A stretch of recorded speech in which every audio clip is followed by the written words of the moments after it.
Bonjour à tous, voilà une troisième vidéo successive à propos de l'histoire et de la géographie.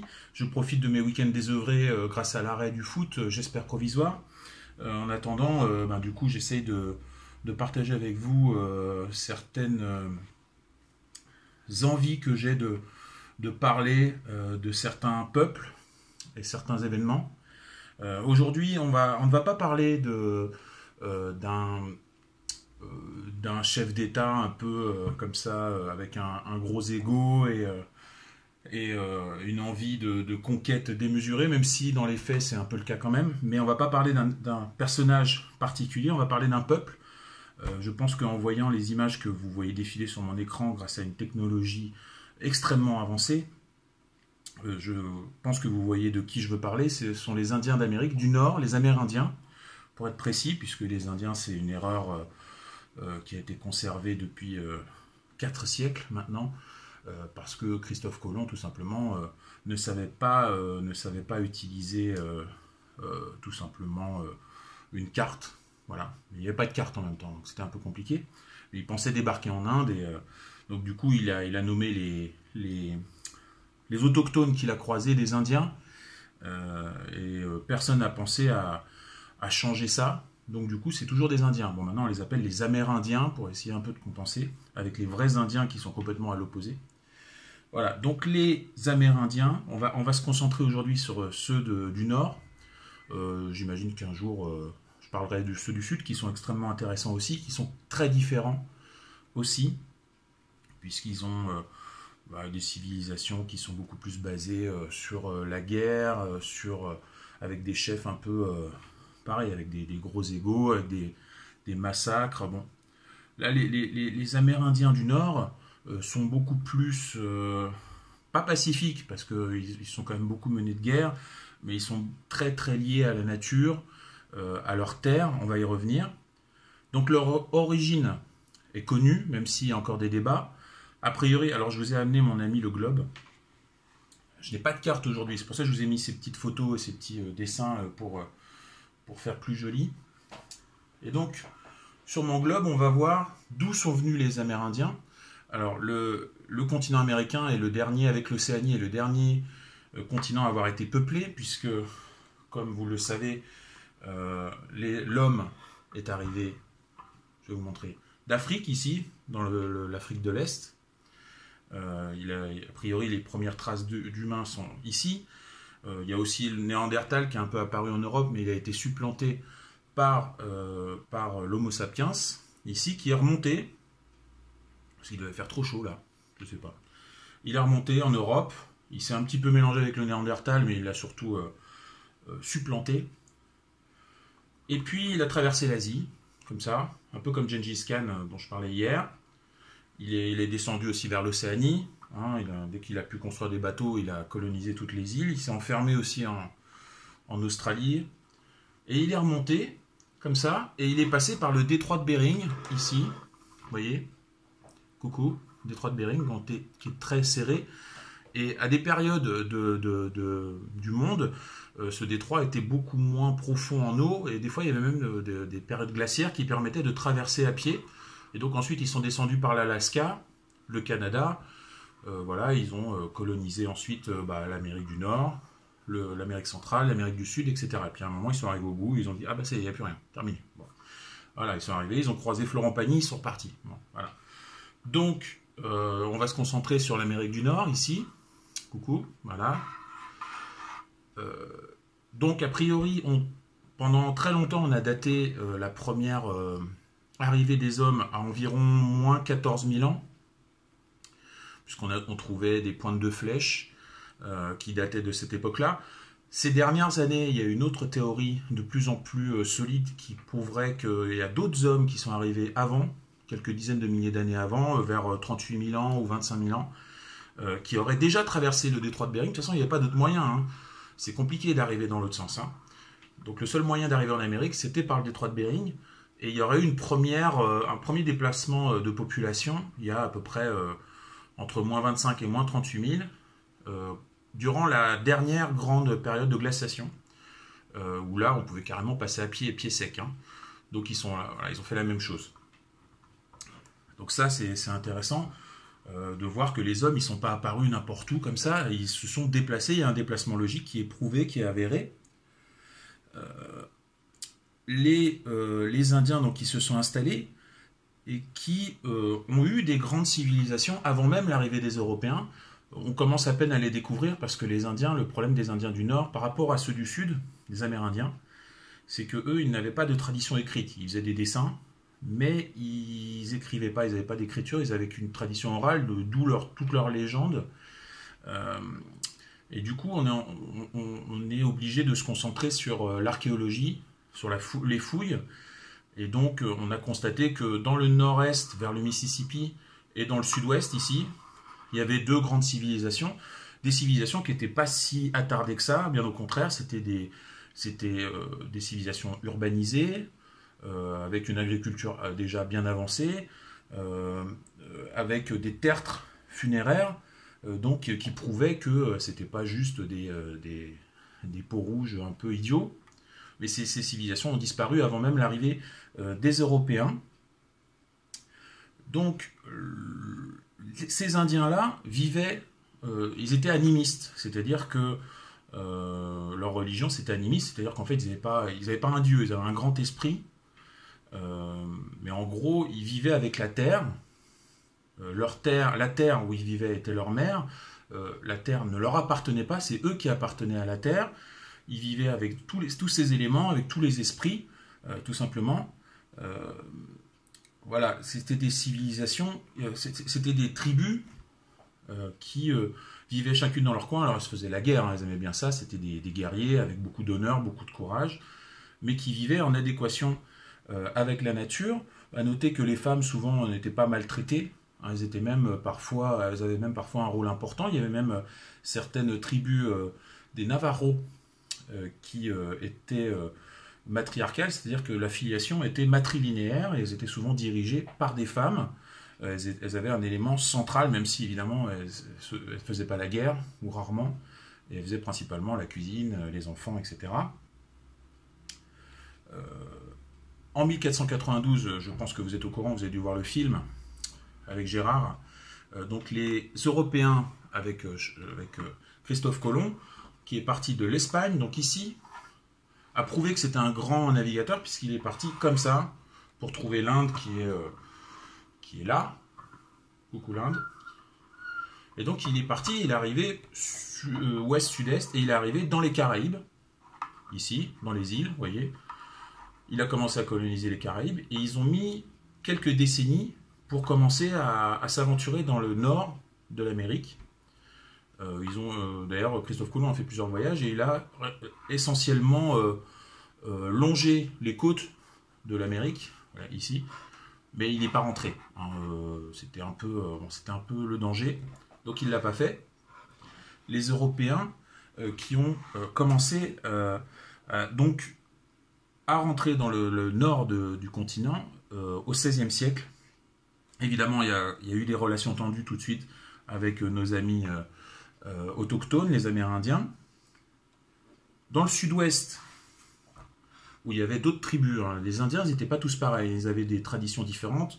Il y en avait certaines qui étaient très hiérarchisées et d'autres qui étaient beaucoup plus basées sur la famille. Bon.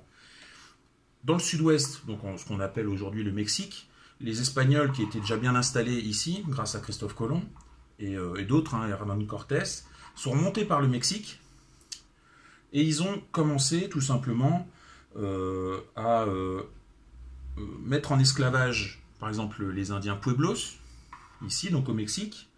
Les franciscains se sont mis à évangéliser les peuples indiens de Californie, ici, mais également au Nouveau-Mexique et au Texas. Je donne les noms actuels des États, hein. Ils n'existaient pas à l'époque, hein. C'était juste des territoires indiens, mais c'est pour vous situer à peu près. Donc le Nouveau-Mexique c'est ici, le Texas c'est ici, dans le sud des États-Unis, sud-ouest.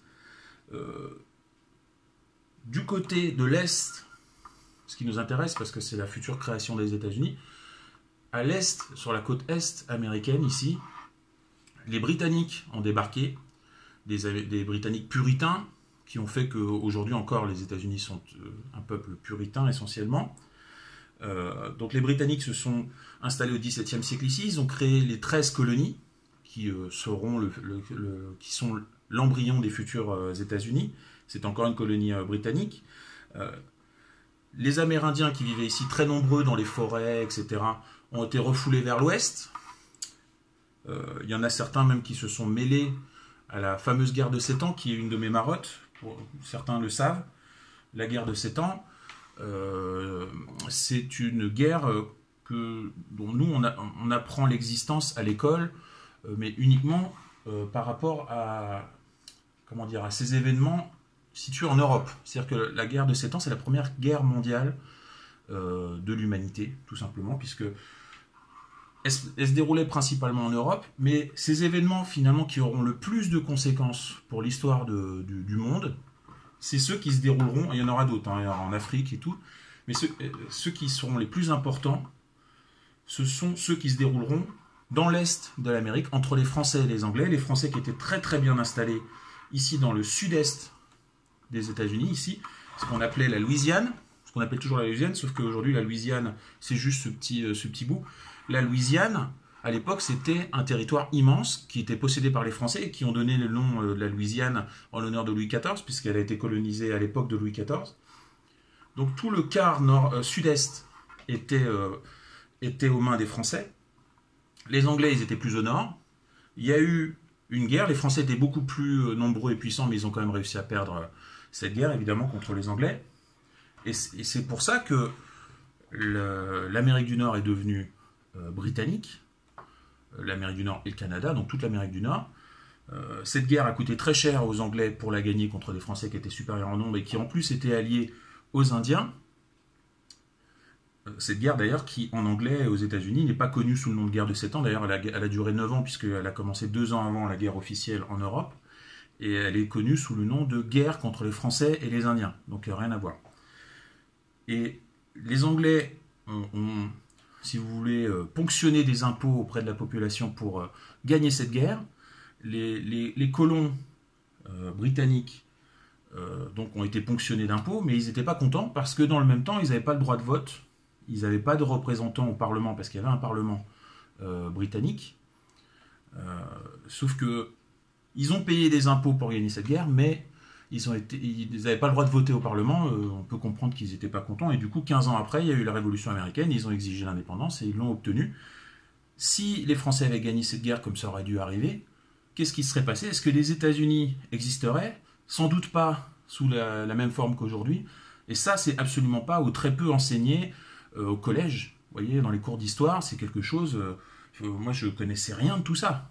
La Révolution américaine, elle est très peu enseignée en France, et alors qu'elle a extrêmement influencé la Révolution française, puisque la Déclaration des droits de l'homme est inspirée directement de la Déclaration d'indépendance américaine, qui a eu lieu une dizaine d'années auparavant, 13 ans avant 1789. Et donc, cette guerre-là, elle a eu beaucoup d'influence, et elle n'est quasiment pas enseignée en France, parce que nous, on se focalise sur notre histoire, comme tous les peuples, hein, d'ailleurs, il n'y a pas que les Français. Voilà. Donc, et les Indiens se sont mêlés de cette guerre-là, puisqu'ils se sont principalement alliés aux Français, et il y en avait aussi du côté anglais, donc il y avait des guerres fratricides entre Indiens, même si ce n'étaient pas les mêmes tribus. Donc les Français, on l'a dit, contrôlaient toute cette partie sud-est, ce qu'on appelait la Louisiane, dans cette zone. Ils avaient des relations commerciales avec les Indiens, à peu près apaisées, hormis quelques guerres, évidemment. Il y avait des esclaves aussi un petit peu, hein, malgré tout, ils ne pouvaient pas s'en empêcher. Il y a même les Russes qui ont essayé d'avoir leur influence en venant de Russie, comme ça. Bon, ça n'a pas pris, hein, pas à l'époque. Mais malgré tout, l'Alaska a quand même été russe pendant des années avant qu'elle soit rachetée au milieu du XXe siècle. Hein. Voilà. Ce qui a garanti le succès des Européens sur les Indiens, c'est pas seulement la supériorité des armes, tout ça, c'est aussi les maladies. Ça a été comme ça dans tout le continent américain. Partout où ils sont arrivés, il y a eu des peuples en Amérique centrale, dans les îles, qui ont littéralement disparu de la surface de la Terre à cause des maladies que les Européens ont amenées et contre lesquelles les peuples indiens n'étaient absolument pas immunisés. des maladies. Bon, il y a eu la variole qui n'est pas terrible, hein, mais même les grippes, si vous voulez, ils n'étaient pas immunisés contre les grippes, des maladies pour lesquelles les Européens sont préparés. On estime que jusqu'en 1650, il y a à peu près 90% de la population amérindienne qui a disparu, notamment à cause des maladies, pas que hein, les massacres, les guerres, mais surtout les maladies qui ont éradiqué presque 9 Indiens sur 10 à cette époque-là, au XVIIe siècle. Donc c'est absolument terrible. Et ça, pareil, moi je ne me rappelle pas l'avoir appris à l'école. Hein. C'est vraiment en s'intéressant à ça ou en lisant le fameux bouquin dont je vous ai parlé hier, que je vous reconseille, de François Reinhardt, qui parle parfaitement bien de ça. Et les Européens aussi ont touché à la culture indienne en amenant plein de choses d'Europe. Ils ont amené de l'alcool. Il y a eu des gros problèmes d'alcoolisme chez les Indiens, même encore maintenant. Ils ont amené des plantes qui n'existaient pas, des animaux qui n'existaient pas en Amérique, comme les cochons par exemple, les chevaux. Quand l'imagerie populaire des Indiens, on les imagine sur des chevaux à mener des attaques contre la cavalerie. Il n'y avait pas de chevaux en Amérique avant l'arrivée des Européens qui les ont directement importés d'Europe. Les moutons aussi, hein, la culture des moutons, ça n'existait pas en Amérique. Et puis évidemment, ils ont amené le christianisme qu'ils ont imposé de force, qui s'est mélangé aussi un petit peu, qui s'est assimilé aux traditions amérindiennes évidemment, mais bon, qui a quand même été imposé.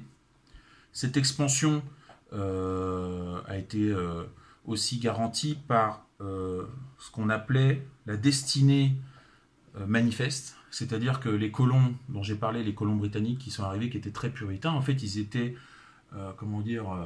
persécutés en Angleterre. Ils sont arrivés en Amérique en se disant c'est notre terre promise, c'est Dieu qui nous a promis cette terre, presque vide, hein, il y a quelques Indiens qui se baladent. Notre devoir, c'est d'obéir à Dieu et de coloniser cette terre. Voilà. Donc c'est ce qu'ils ont fait, hein, évidemment. Et ils ont toujours eu cette excuse de Dieu pour dire ah bah oui, mais c'est notre terre, c'est Dieu qui nous a donné cette terre. Et encore maintenant, il y a des gens qui pensent ça. Hein. Il y a des Américains qui considèrent que les Indiens, ils étaient là par accident, hein, c'était pas leur terre, hein, même s'ils étaient là depuis 10 000 ans. Mais à l'époque, ils ne le savaient pas. Ils imaginaient que les Indiens, c'était des squatteurs, vous voyez, de la terre promise des Britanniques à l'époque. Donc les colons, leur technique, c'est assez éprouvé parce que ça se passe de la même manière ailleurs, même par exemple en Israël, hein, il faut le dire, en Palestine plutôt. Les colons, ce qu'ils faisaient, c'est qu'au XVIIe siècle, au XVIIIe siècle, les colons s'emparaient de terre, ils s'installaient à un endroit. Du coup, les Indiens, donc ils s'installaient sur les terres indiennes, les terres sacrées indiennes, sans demander leur avis. Les Indiens y répliquaient de façon sanglante, malheureusement. Du coup, pour répliquer, le gouvernement envoyait son armée, l'armée des États-Unis, pour repousser les Indiens. Il y avait un traité qui était signé qui garantissait des terres aux Indiens toujours plus réduites. Ces terres-là étaient à nouveau annexées par des colons, et ainsi de suite. Hein, c'était ainsi de suite, et c'est comme ça que les Indiens se sont retrouvés toujours plus sur une terre réduite. Et c'est ainsi que le 19e siècle a été le siècle des guerres indiennes, où il y a eu de nombreuses guerres entre Américains et Indiens. Vous avez des massacres, vous en avez eu un en 1855, aussi en 1862, où là c'était les Sioux qui ont massacré 1500 Américains, hommes, femmes et enfants. En 1876, vous avez la fameuse bataille de Little Big Horn, qui est la seule victoire amérindienne répertoriée, en tout cas de façon aussi célèbre. Il y a le film Little Big Man, qui est un film absolument génial et qui parle de cette bataille-là, notamment, entre autres. Donc c'est les chefs Sitting Bull et Crazy Horse, hein, qui avaient un nom qui aujourd'hui serait difficile à porter pour un guerrier, mais qui à l'époque ça la faisait, qui ont battu Custer, qui ont massacré toute une troupe américaine. Les guerres américaines indiennes qui se sont arrêtées en 1890 sur un dernier massacre, celui de Wounded Knee, où 250 Sioux ont été massacrés. Voilà. Donc ça c'était presque ordinaire malheureusement. Ils ont été parqués dans des réserves, encore maintenant. Hein. Les terres indiennes sont dans des réserves vers le Mississippi, des choses comme ça, le Minnesota. Euh, Pendant longtemps, elles ont continué à être réduites, de plus en plus réduites. Surtout, ce n'était pas leur terre. C'était pas leur terre sacrée. Il faut comprendre que eux, ils étaient liés à leur terre, pas seulement intellectuellement, mais aussi physiquement. Leurs ancêtres étaient enterrés et pour eux, ils étaient apparus sur cette terre et ils étaient liés. Ils ne pouvaient pas aller ailleurs. Par ailleurs, les Américains, pour inciter les Indiens à partir d'une terre, ce qu'ils faisaient, c'est qu'ils massacraient les bisons. Certains historiens accusent eux-mêmes les Indiens d'avoir éradiqué les bisons par la chasse, les bisons qui étaient un élément central de la culture américaine, puisqu'ils leur fournissaient les peaux, la nourriture, à peu près tout ce dont ils se servaient, même les peaux pour les tipis ou les vêtements. Et les Américains, ce qu'ils se sont dit, c'est qu'ils vont massacrer carrément tous les bisons des terres indiennes, ce qui fait qu'il n'y a plus de bisons aujourd'hui, hein, c'est pas par hasard. Et donc les Indiens, ils allaient ailleurs, tout simplement. Alors, est-ce que c'est un génocide ? La majorité des historiens disent que non, parce qu'il n'y a jamais eu d'ordre officiel, même s'il y en a eu quelques-uns localement, mais il n'y a pas eu d'ordre officiel pour massacrer tous les Indiens, tous les Amérindiens. Donc on ne peut pas dire que comme les Juifs sous le Troisième Reich, il y avait un ordre vraiment officiel de massacrer les Indiens, mais dans les faits, les Indiens ont été affamés, ils ont été spoilés de leurs terres, de leur droit d'exercer leur tradition, leur langue aussi. On les forçait à parler une autre langue que la leur. Ils ont été déportés par dizaines de milliers. On estime qu'il y a eu 100 000 déportés. Il y en a eu certaines déportations qui ont été dramatiques, comme celle de la piste des larmes, où il y a eu 4 000 morts Cherokees qui, malheureusement, malgré leur nom, n'étaient pas motorisés. Ils étaient à pied, malheureusement, et donc ils sont morts par milliers pendant une longue marche en 1838-39, pendant l'hiver. Donc, ce qui est drôle, c'est qu'il y avait un ordre à l'époque, à cette période-là, qui disait que si un colon se met à habiter pendant 5 ans sur une terre, et ben la terre devient la sienne.